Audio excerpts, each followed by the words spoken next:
வணக்கம். நம்ம முந்தைய வகுப்புலலாம் ஸ்ட்ரீம்லைட் பற்றி நம்ம நிறைய பார்த்துருக்கோம். ஒரு 5 வீடியோ அதுக்கு முன்னாடி பார்த்துருக்கோம். இந்த ஸ்ட்ரீம்லைட் அப்படின்னாலே அது ஒரு டேட்டா அப்ளிகேஷனை பில்டு பண்ணுறதுக்கு நம்ம யூஸ் பண்ணுறோம் அப்படின்னு நம்ம சொல்கிறோம். இப்போ அது faster way to build and share data application அப்படிங்கிறத ஸ்ட்ரீம்லைட்டை பற்றி சொல்லுவாங்க. ஸோ அப்படி இருக்கும்போது நம்ம அதில் டேட்டா அப்படின்னு சொல்கிறோம் இல்லையா? இப்போ அந்த டேட்டாவை நம்ம எப்படியெல்லாம் எடுத்துகிட்டு வரலாம்.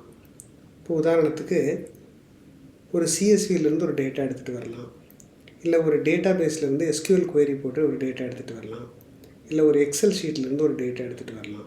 இப்போ எடுத்துகிட்டு வந்த டேட்டாவை நம்ம க்ளீன் பண்ணி அதை ப்ராசஸ் பண்ணி அந்த டேட்டாவை நம்ம விஷுவலைஸ் பண்ணி நம்ம கொடுக்கும்போது அங்கே என்ன நடக்குது அப்படிங்கிறது அந்த டேட்டாவிலேருந்து அவங்களுக்கு தெரிய வரும்.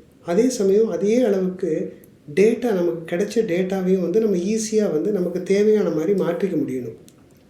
அது ஒரு ரோஸ் அண்ட் காலர்ஸை மாற்றிக்க முடியும், லைக் பிவட் டேபிள் மாதிரி நம்ம மாற்றிக்க முடியணும்.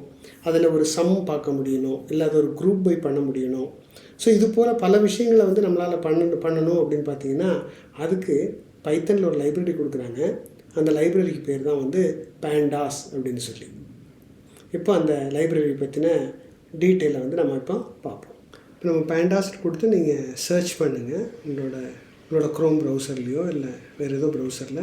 அதில் முதல்ல வரக்கூடிய லிங்க் எடுத்துக்கங்க, அதை கிளிக் பண்ணுங்கள். ஸோ இது பேண்டாஸ் பேஜுக்கு போகும். அதோட டாக்குமெண்டேஷனை போய் பார்ப்போம். ஸோ அதில் கெட்டிங் ஸ்டார்டட் அதை கிளிக் பண்ணுவோம். What kind of data does pandas handle, இந்த முதல் கேள்வி பார்ப்போம். அதாவது நம்ம எப்போவுமே ஒரு டேபிளர் டேட்டாவோட வேலை செய்யும்போது, அப்போ டேபிளர் டேட்டானா என்ன? அது ஒரு ஸ்ப்ரெட்ஷீட்லேருந்து வரக்கூடிய டேட்டாவாக இருக்கலாம், இல்லை ஒரு டேட்டா பேஸ்லேருந்து வரக்கூடிய டேட்டாவாக இருக்கலாம். ஸோ இதில் இருக்கக்கூடிய டேட்டாவை நம்ம ஒரு ப்ராசஸ் பண்ணணும் அப்படின்னா பேண்டாஸ் அப்படிங்கிறது தான் ஒரு நல்ல டூலாக இருக்கும். இப்போ இந்த பேண்டாஸ் வச்சு நம்ம வேறு என்னென்னலாம் பண்ணலாம் அப்படின்னு பார்த்தீங்கன்னா, நீங்கள் ஒன்று அந்த டேட்டாவை நம்ம எக்ஸ்ப்ளோர் பண்ணி பார்க்குறோம். ரெண்டாவது அந்த டேட்டாவில் நிறைய க்ளீனிங் பண்ணலாம், டேட்டா கிளென்சிங்னு சொல்லுவாங்க. டேட்டா க்ளீன் பண்ணலாம். அப்புறம் க்ளீன் பண்ணதுக்கப்புறம் அந்த டேட்டாவை ப்ராசஸ் பண்ணி அதிலிருந்து சில இன்சைட்ஸ், ஒரு சில வேல்யூஸ் எல்லாம் எடுத்து இந்த பிஸ்னஸ் பற்றியோ இல்லை ஃபினான்ஷியல் இன்ஃபர்மேஷனோ அந்த இன்ஃபர்மேஷன் எடுத்து ஒரு சில இன்சைட்ஸ் நம்மளால் கொடுக்க முடியும். ஸோ இதுக்கு பேண்டாஸ் ரொம்ப ஒரு சிறப்பான ஒரு லைப்ரரி அப்படின்னு சொல்லலாம். இப்போ அடுத்த கேள்வி பார்ப்போம். How do I read and right டேபிளர் data அப்படின்னு கேட்குறாங்க. ஸோ பேண்டாஸை பொறுத்தளவுக்கு நீங்கள் ரீட் பண்ணணும், ரைட் பண்ணணும்னா ரொம்ப சிம்பிளாக 2 மெத்தட் இருக்குது. ரீடுன்னு ஒரு மெத்தட் இருக்குது, டூ அப்படின்னு ஒரு மெத்தட் இருக்குது. ரீட் அண்டர்ஸ்கோர் சிஎஸ்வின்னு சொன்னிங்கன்னா சிஎஸ்விலேருந்து ரீட் ஆயிரும். இப்படி தான் எக்ஸல் ஷீட் இருக்குது, அப்புறம் ஜேசான் இருக்குது. எதுவாக இருந்தாலும் நீங்கள் ரீட் அண்டர்ஸ்கோர் ஜேசான் கொடுத்தீங்கன்னா ஜேசான்லேருந்து ரீட் ஆயிரும். அதே மாதிரி நீங்கள் ரைட் பண்ணும்போது டூ அண்டர்ஸ்கோர் சிஎஸ்வின்னு கொடுத்தீங்கன்னா திரும்ப மறுபடியும் சிஎஸ்விக்கே அது ரைட் ஆயிரும். இப்போது இங்கே கொடுத்துருக்காங்க பாருங்கள், ரீட் அண்டர்ஸ்கோர் டூ அண்டர்ஸ்கோர். இப்போ சிஎஸ்வினா சிஎஸ்வி, ரீட் அண்டர்ஸ்கோர் சிஎஸ்வி அப்படின்னா சிஎஸ்வியில் இருக்கக்கூடிய டேட்டாவை ரீட் பண்ணிடும்.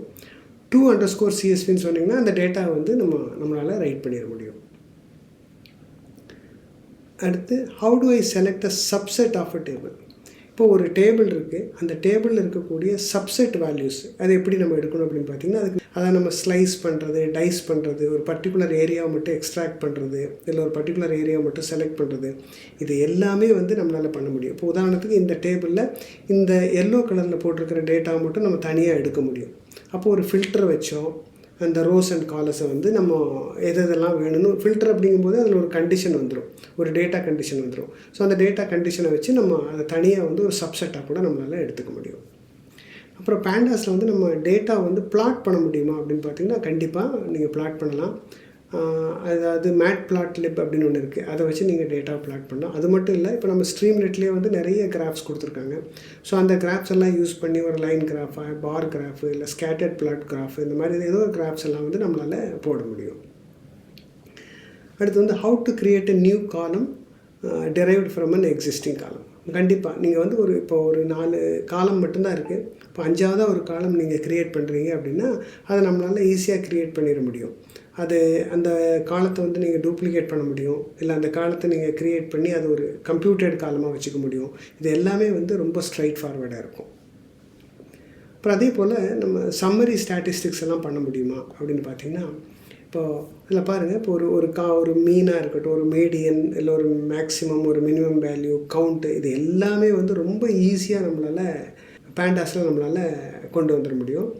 அப்புறம் அதே போல் வந்து இந்த ஸ்டாட்டிஸ்டிக்கல்லாம் பண்ணும்போதெல்லாம் நீங்கள் பார்த்தீங்கன்னா குரூப் பை ஒரு பர்டிகுலர் கேட்டகரி அப்படின்னு எல்லாம் பண்ணால் அந்த குரூப் பையும் உங்களால் பண்ண முடியும். ஸோ ஒன்றாவது aggregation functions like maximum, minimum, average, mean, standard deviation அப்படி நீங்கள் கொண்டு வரலாம்.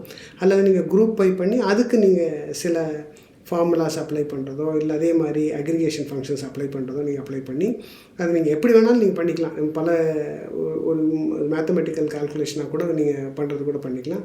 பண்ணி நீங்கள் அப்படி சம்மரி பண்ணி அந்த ஸ்டாட்டிஸ்டிக்ஸ் எல்லாம் டிஃப்ரெண்ட் வேயில் அதை நம்மளால் காமிக்க முடியும்.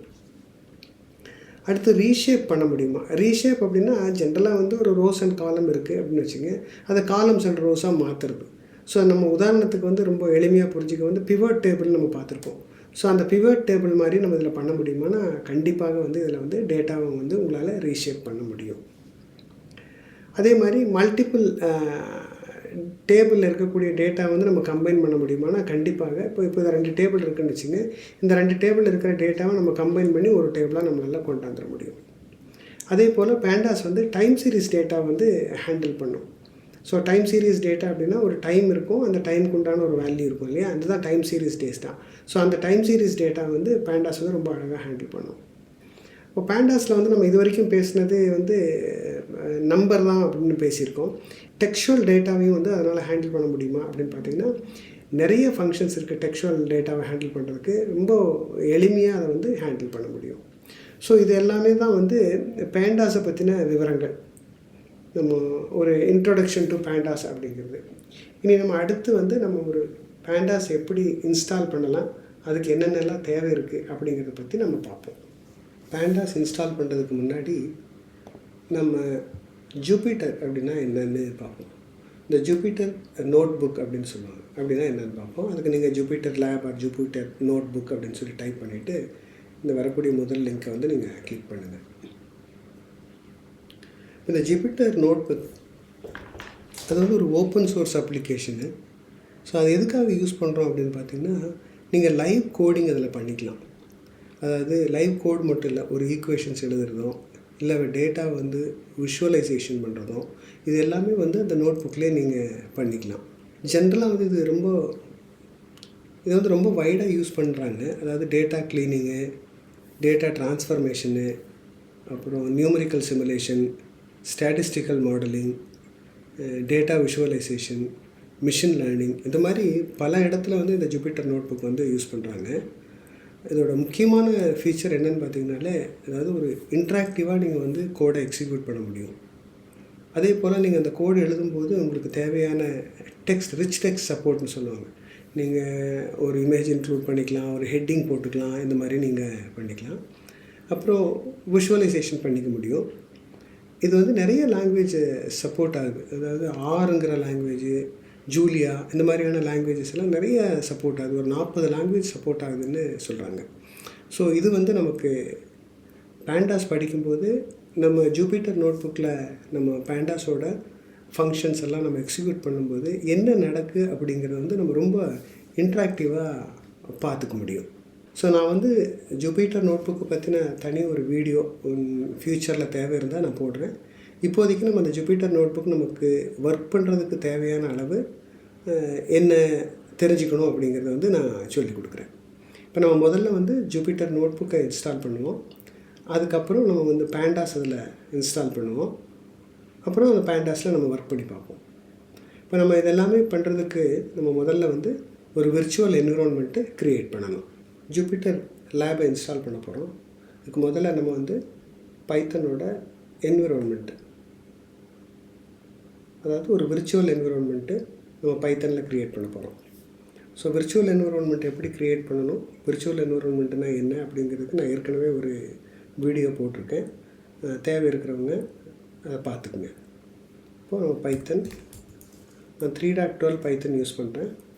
-m VENV, அதாவது விர்ச்சுவல் என்விரான்மெண்ட் க்ரியேட் பண்ணுறேன். எந்த நேம்லன்னா VENV அப்படிங்கிற இந்த கரண்ட் ஃபோல்டரில் நான் க்ரியேட் பண்ணுறேன். ஜஸ்ட் என்டர் ப்ரெஸ் பண்ணுறேன். இப்போ நமக்கு விர்ச்சுவல் என்விரான்மெண்ட்டு க்ரியேட் ஆகிடுச்சு. நீங்கள் -L போட்டு பார்த்தீங்கன்னா தெரியும். விஎன்விங்கிற ஒரு ஃபோல்டர் நமக்கு க்ரியேட் ஆகிருக்கு. இப்போ இந்த விர்ச்சுவல் என்விரான்மெண்ட்டை நம்ம ஆக்டிவேட் பண்ண போகிறோம். சோர்ஸ் விஎன்வி பின் ஆக்டிவேட் அப்படின்னு நீங்கள் கொடுத்தீங்கன்னா அந்த விர்ச்சுவல் என்விரான்மெண்ட் ஆக்டிவேட் ஆகிடும். அது ஆக்டிவேட் ஆனதுக்கு பார்த்தீங்கன்னா அந்த கர்சருக்கு முன்னாடி வந்து விஎன்வி அந்த விர்ச்சுவல் என்விரான்மெண்ட்டோட நேம் நமக்கு இங்கே வந்துடும். சரி, இப்போ நம்ம முதல்ல வந்து ஜூபிட்டர் லேப் வந்து இன்ஸ்டால் பண்ண போகிறோம். அதுக்கு வந்து பிப் இன்ஸ்டால்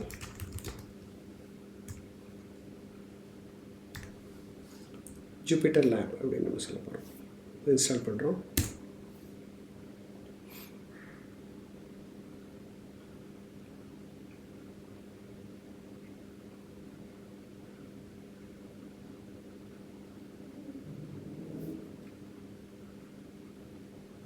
இதோட நம்ம பேண்டாஸையும் நம்ம இன்ஸ்டால் பண்ணிடலாம். வந்து இன்ஸ்டால் பேண்டாஸ்.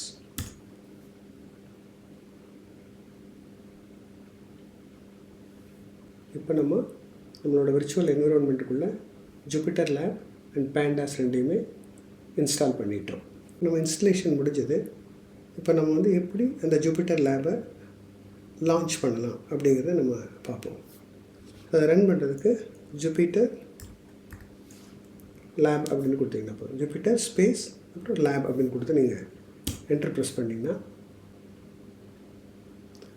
உங்களுக்கு ஆட்டோமேட்டிக்காக ப்ரௌசரில் உங்களுக்கு வந்து ஜூபிட்டர் லேப் வந்து உங்களுக்கு ஓப்பன் ஆகும். ஃபுல் ஸ்க்ரீன் பண்ணிக்கலாம். ஸோ இதில் வந்து நீங்கள் பைத்தன் நோட் புக் நம்ம யூஸ் பண்ணுறதுனால நம்ம கன்சோல் யூஸ் பண்ண போகிறோம். நோட் புக் யூஸ் பண்ணுறதுனா பைத்தன் 3 அப்படிங்கிறத நீங்கள் கிளிக் பண்ணிக்கங்க. இப்போ நமக்கு ஜூபிட்டர் நோட் புக் வந்து தயாராக இருக்குது. இப்போ நம்ம முதலாவது இதுதான் அந்த நோட் புக்கு. இதுக்கு உண்டான பேரை மாற்றிக்கலாம். இது வந்து அன்டைட்டில்டு அப்படின்னு இருக்குது. இது வந்து நம்ம ரைட் கிளிக் பண்ணி ரீநேம் அப்படின்னு சொல்லிட்டு pandas _ chapter _1 அப்படின்னு சொல்லி நம்ம இதை சேவ் பண்ணிக்கலாம். ஸோ இந்த மாதிரி நீங்கள் நிறைய நோட் புக்ஸை சேவ் பண்ணிக்கலாம். ஃபியூச்சரில் அந்த நோட் புக்கை டைரெக்டாக லோட் பண்ணி கூட நம்ம எக்ஸிக்யூட் பண்ணிக்கலாம். இப்போ அடுத்தபடியாக பார்த்திங்கன்னா இதில் கோடுன்னு இருக்குது. மார்க் டவுன் கூட நீங்கள் யூஸ் பண்ணிக்க முடியும். ஸோ இப்போ உதாரணத்துக்கு நான் ஒரு மார்க் டவுன் வந்து சாதாரணமாக சிம்பிளாக ஒரு ஹேஷ் அப்படின்னு சொன்னிங்கன்னா அது ஹெட்டிங். இதை வந்து நான் சொல்கிறேன் பேண்டாஸ் இன்ட்ரடக்ஷன். இப்போ எந்த ஒரு லைனை நீங்கள் வந்து எக்ஸிக்யூட் பண்ணணும் அப்படின்னாலே பேண்டாஸில் இருக்கக்கூடிய செல்லை எக்ஸிக்யூட் பண்ணணுனாலே இப்போது கமாண்ட் என்டர் ப்ரெஸ் பண்ணிங்கன்னா போதும், அது உங்களுக்கு வந்து எக்ஸிக்யூட் ஆகிடும். இப்போ இது கோட் அப்படின்னு இருக்கிறதுனால உங்களுக்கு என்னவா எக்ஸிக்யூட் ஆகிருக்குன்னா அது அப்படியே கோடாக எக்ஸிக்யூட் ஆகிருக்கு. இதுக்கு ஹேஷ் அப்படிங்கிறதுனால பைத்தனில் இது கமெண்ட்டு. ஆனால் அது இல்லாமல் நம்ம அதை மார்க் டவுன்னு மாற்றிட்டு பாருங்கள் இப்போ கலர் சேஞ்ச் ஆகிறது நம்ம பார்க்க முடியும். இப்போ வந்து கமாண்ட் என்டர் ப்ரெஸ் பண்ணிங்கன்னா அது ஆட்டோமேட்டிக்காக அந்த சிங்கிள் ஹேஷ் கொடுத்ததுனால அது ஹெட்டிங்காக அதை எடுத்துக்கும். அப்போ நீங்கள் கோடு எழுதும்போதே உங்களோட கமெண்ட்ஸு அதெல்லாமே வந்து நம்ம நல்லபடியாக கொடுத்துட்டோன்னா ஃபியூச்சரில் இதை ரெஃபர் பண்ணும்போது நம்ம எதுக்காக இதெல்லாம் பண்ணியிருக்கோம் அப்படிங்கிறது வந்து நமக்கு தெரிய வரும். இப்போ நம்ம சிம்பிளாக ஒரு பைத்தனோட கோடு எழுதி பார்ப்போம். இப்போ உதாரணத்துக்கு நான் வந்து a = 5 அப்படின்னு கொடுக்குறேன். ஸோ இது ஒரு லைனில் தான் கொடுக்கணுமா அப்படின்னா இல்லை, நீங்கள் 2 லைனில் கூட கொடுத்துக்கலாம். இப்போ எப்படி கோடு எழுதுறீங்களோ அதே போல் நீங்கள் கொடுத்துக்கலாம். For example b = 6. இப்போது இதை எக்ஸிக்யூட் பண்ணுறதுக்கு நீங்கள் எப்போவுமே கமாண்ட் என்டர் ப்ரெஸ் பண்ணிக்கலாம். அல்லது இங்கே பார்த்தீங்கன்னா உங்களுக்கு வந்து ப்ளே பண்ணுறதுக்கு உண்டான பட்டன் இருக்கும். அதாவது ரன் திஸ் செல் அப்படின்னு சொல்லியிருக்கும். ஸோ இதை நீங்கள் கிளிக் பண்ணாலும் இந்த செல் வந்து எக்ஸிக்யூட் ஆகிடும். ஸோ இப்போ இது எக்ஸிக்யூட் ஆகிடுச்சு. இப்போ இதில் ஏயில் என்ன இருக்குது அப்படின்னு சொல்லி பார்க்கணுன்னா நீங்கள் ஏ அப்படின்னு மட்டும் போட்டுட்டு இதை திரும்ப ஒரு எக்ஸிக்யூட் பண்ணி பார்த்தீங்கன்னா பாருங்கள் ஏயோட வேல்யூ 5 இருக்குது. இப்போ நான் பியை பார்க்கணும் அப்படின்னா இப்போ பியோட வேல்யூ என்னென்னு இருக்குன்னு எக்ஸிக்யூட் பண்ணி பார்த்தோன்னா பியோட வேல்யூ 6 இருக்குது. ஸோ இப்படி நீங்கள் ஒவ்வொரு லைன் ஆஃப் கோடையும் இல்லை ஒரு ஃபங்க்ஷனோ இல்லை குரூப் ஆஃப் லைன்ஸ் இருக்கக்கூடிய கோடை நீங்கள் வந்து எக்ஸிக்யூட் பண்ணணும் அப்படின்னா நீங்கள் கமாண்ட் என்டர் கொடுத்தீங்கன்னா அந்த பர்டிகுலர் செல்லு வந்து உங்களுக்கு எக்ஸிக்யூட் ஆகிடும். ஸோ இப்போது இதை வந்து நமக்கு இந்த செல்களெல்லாம் நம்ம டெலீட் பண்ணணுன்னா நம்ம டெலீட் பண்ணிக்கலாம். இப்போ எந்த செல்லை பார்த்து நீங்கள் செலக்ட் பண்ணிவிட்டு இங்கே இந்த டெலீட் ஆப்ஷன் கட் ஆப்ஷன் இருக்கும். நீங்கள் இதை கிளிக் பண்ணிங்கன்னா எல்லாமே வந்து கட் பண்ணியிருக்கும். பாருங்கள் அதில் அப்படி கட் பண்ணிக்கலாம். ஸோ அதே போல் இதை நீங்கள் சேவ் பண்ணி வச்சுக்கலாம். நீங்கள் ஃபியூச்சரில் வந்து ரெஃபர் பண்ணுறதுக்காக நீங்கள் சேவ் பண்ணி வச்சுக்கலாம். இது இந்த வகுப்பில் வந்து பேண்டாஸை பற்றின ஒரு தியரிட்டிக்கல் இன்ட்ரடக்ஷனும் இந்த பேண்டாஸை வந்து யூஸ் பண்ணுறதுக்கு உண்டான இந்த ஜூபிட்டர் நோட் புக் அப்படிங்கிறத பற்றின ஒரு பேசிக் இன்ட்ரடக்ஷனை நம்ம பார்த்துருக்கோம். அடுத்த வகுப்பில் பேண்டாஸ் நம்ம எப்படியெல்லாம் யூஸ் பண்ணலாம் அப்படிங்கிறத வந்து ரொம்ப டீட்டெயில்டாக பார்க்க இருக்கிறோம். இந்த வீடியோ உங்களுக்கு பிடிச்சிருக்குன்னு நினைக்கிறேன். பிடிச்சிருந்தால் லைக் பண்ணுங்கள். யார் படிக்கணும் அப்படிங்கிற எண்ணம் இருக்கோ அவங்களுக்கு மட்டும் நீங்கள் ஷேர் பண்ணுங்கள். நம்ம சேனலை வந்து சப்ஸ்கிரைப் பண்ணிக்கங்க. ஏன்னா இனி அடுத்தடுத்து வீடியோ போடும்போது உங்களுக்கு நோட்டிஃபிகேஷன் வரும். அதுக்காக சப்ஸ்கிரைப் பண்ணிக்கங்க. நன்றி.